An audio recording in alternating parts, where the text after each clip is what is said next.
Hey guitar players, it's Nate here, and have you ever seen a guitar player play something like this and think to yourself, man, how in the world do they memorize all those chord shapes?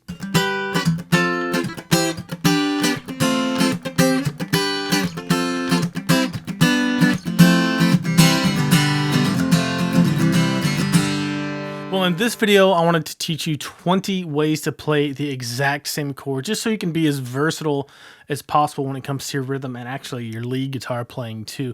And this is really just getting to know your basic chord shapes that are movable really well, like your open C, G, E, A, and D, and getting to move them around the fretboard, or at least that's part of it. So let's go ahead and get into this. We're going to be using a G major chord for all of these shapes. And when I talk about a G major chord, I'm talking about a simple triad, just the three notes in a G major chord, G, B, and D. So all of those notes have to be in these chords. So start with a simple G major, open G major shape.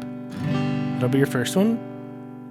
The second one, it's still a G major, but it's a different voicing that, we guitar players like to use, kind of for more of a modern sound, or just a different sound for your open G major chord. The next shape we're going to look at is the E major bar chord shape. And really kind of the whole point of this video is to help you get out of the box of using just open chord shapes or just E and A bar chord shapes. But here is an E major bar chord shape playing a G major chord.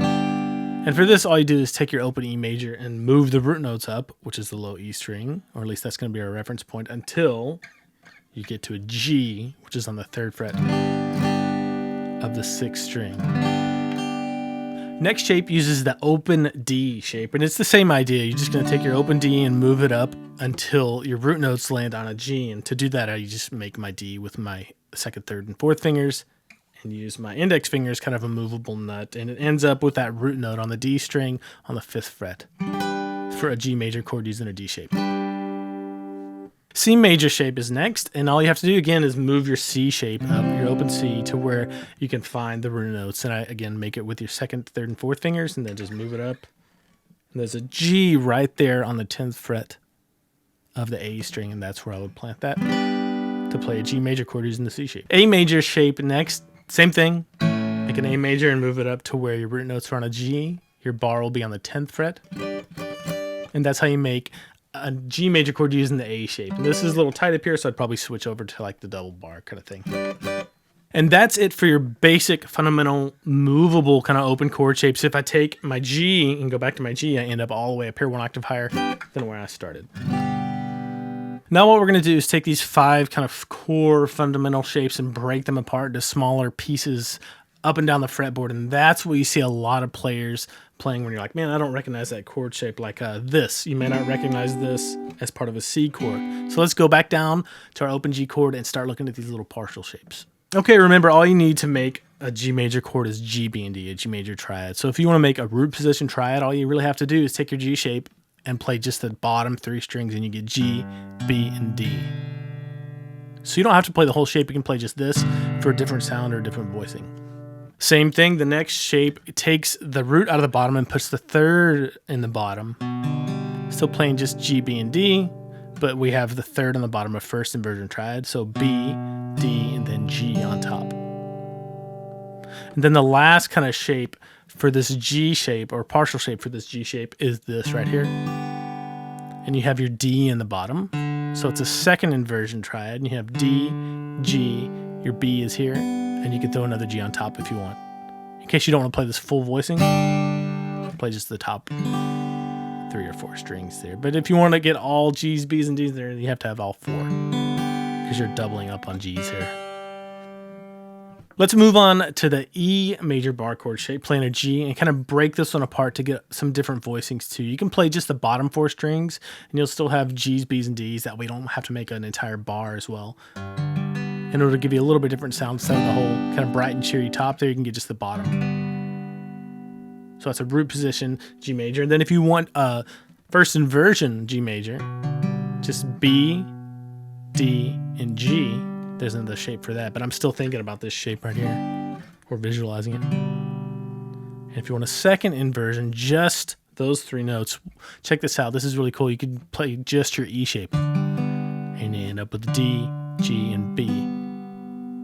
One chord that I use a lot is kind of the next chunk of this bigger shape, and it's just a root position G major triad like this. I really like this one. It's kind of a nice middle of the road, not too full like this, and not so generic like a regular open G major. And the last one for this little shape is just the top 3 strings of this one. So you have a G on top, a B on the bottom, and a D, the 5th, in the middle there. This is a good voicing for something really bright, maybe even all the way up here up the neck. Okay, I really like this next shape, just the D shape that uses a G, because I found it really useful for playing voicings that don't have so many low strings in them. But if you remember the D shape we moved up here, what you can do is play just the actual D shape and leave the low string out. And you're still playing a G major triad, a G, B, D. It just has the 5th as the lowest note, so it's a second inversion G major triad. And this is a really good one to memorize the names of the notes on the B string, just kind of moving this around like to G or A, back to G. Moving on to the C chord shape. This one, nobody wants to play this bar chord shape. It's really tough. But there are some really good partial chords you can use in here. And the first one I really like for a really dark sounding voicing for a G major. And it looks just like an E major, only moved over a string set. And it's a second inversion G major because it has a D, the 5th, in the bass. But my root note is right here on the A string, so that's where kind of my home base is, or my point of reference. It's a G major, second inversion. Next one for this shape is just a root position triad, and I'm thinking about the C major shape, but I'm only playing those 3 notes right there in a row. And the next one, this one I use a lot too. It's a first inversion because the 3rd is in the bass, and you can still visualize this whole C shape, just leave the root out of the bottom. Root, 3rd, 5th. And I use this one a lot for that type of stuff, even like some Rolling Stones kind of stuff. And if you'll notice on top of this one, we already went over this one, but the D shape is right here on top of that C shape as well. So that's redundant, but it's a really good kind of point of reference to use for the C shape. Now, as you kind of play around with these chord shapes, you're going to notice that they do kind of overlap a lot. There's some redundancies, like I said, and that really becomes clear on our last shape to pick apart, the A shape. So the full A bar chord shape. The first one we want to pull out of here is just the A shape itself. You can play just those 3 notes on the 12th fret. The root is right there on the G string, and that gives you your G major chord, G, B, and D, with the 5th in the bass, so it's the second inversion. And now if I were to put the 3rd down here, it's a little really hard chord to play, but it would be just like this chord that we played down here with the G shape, the first inversion G shape. So that would be redundant. I don't want to include that in. Just it's really good to be able to visualize that as well with this A. The last little chunk for this A shape is just the top 3 strings, G, B, and D, root position, G major triad. And this is a great chord to play kind of a sparkly voicing on top if another guitar player is already playing like an open voicing or bar chord, something like that. Or if you're playing with a piano player and you just need some high end.